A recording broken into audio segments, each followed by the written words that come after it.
उपवासासाठी लायल्यांचा चिवडा बनवू. लायलन थोडंसं भाजून घेऊ.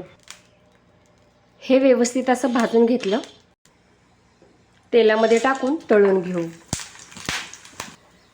तळून झालं आहे. एका प्लेटमध्ये काढून घेऊ. थोडासा बटाट्याचा खीस तळून घेऊ. खीससुद्धा काढून घेऊया. प्लेटमध्ये काढून घेऊ. याच तेलामध्ये आता थोडेसे शेंगदाणे तळून घेऊ. शेंगदाणे काढून घेऊ. तेल सगळं काढून घेतलं. आता मिरची भाजून घेऊ. हे सगळं तळलेलं आता एका कढईमध्ये मिक्स करू. चवीपुरतं मीठ ॲड करूया. थोडंसं मिक्स करून घेऊ. गॅस बंद करून एका प्लेटमध्ये काढून घेऊ. उपवासाचा चिवडा खाण्यासाठी रेडी आहे. तुम्ही सुद्धा एकदा नक्की ट्राय करा. खूप छान बनतो. तेलकट अजिबात होत नाही. उपवासासाठी